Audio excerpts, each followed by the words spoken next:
The 8 scriptural passages central to this inquiry are not a random assortment, but divinely curated keys that unlock a profound narrative woven throughout the biblical canon. This narrative traces a scarlet thread of lineage, a sacred bloodline originating with a covenant of zeal preserved through exile and restoration. The central thesis reveals that a specific covenanted priestly bloodline, established through the zealous act of Phineas, was divinely preserved through the ages.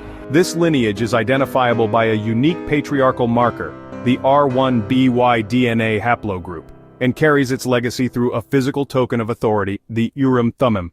The continuity of the priestly line, specifically the course of Abijah, serves as the foundational pillar. Nehemiah 12:17 provides our post-exilic anchor. Of Abijah Zechri, this verse demonstrates that the priestly course was not lost during the Babylonian captivity, but was re-established in the Second Temple period.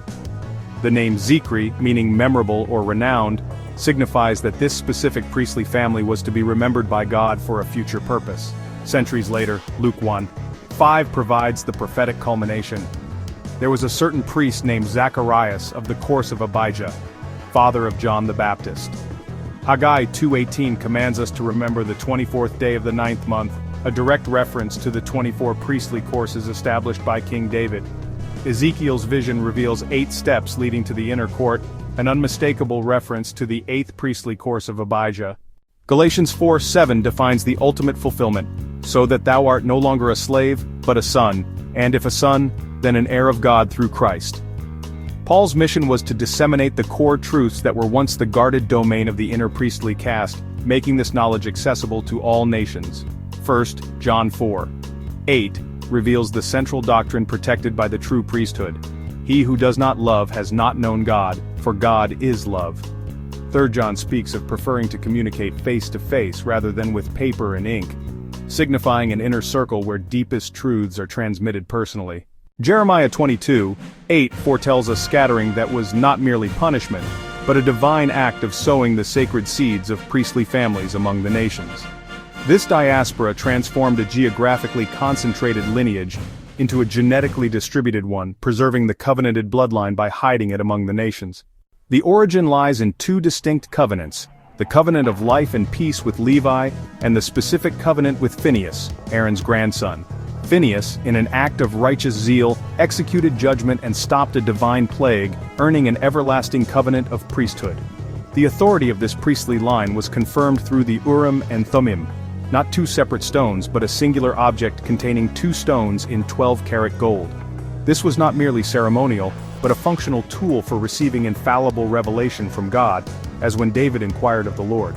The physical evidence for this preserved lineage is found in the Y-DNA haplogroup R1b, contrary to conventional views of its European origin.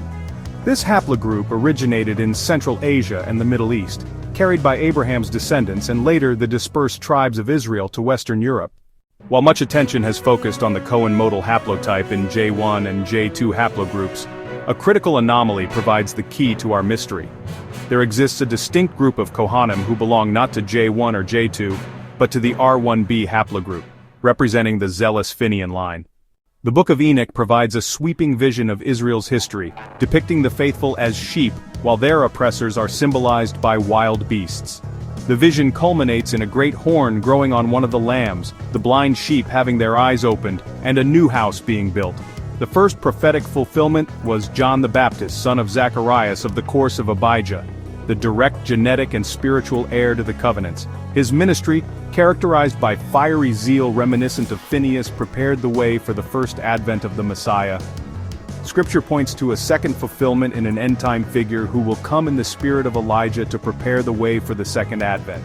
This figure is identified as a priest from the line of Zadok who will lead a renewed Levitical priesthood, the final fulfillment of the age-abiding covenant. The 8 verses provided do not stand in isolation. When understood as unified revelation, they form a coherent prophetic map charting a sacred bloodline across millennia, from the covenants of Levi and Phineas, through the 8th priestly course of Abijah, to its prophesied scattering and re-emergence. The Urim Thummim stands as the physical token of this lineage's authority, passed down through the ages as a sacred trust. This trust culminates in 2 figures, John the Baptist, the historical forerunner, and a future Elijah, the eschatological forerunner. The convergence of scripture, genealogy, genetics, and prophetic artifacts illuminates a single, unbroken thread of divine purpose. A priestly bloodline chosen to stand as God's witness at the most pivotal moments of salvation history, from the first advent to the second coming.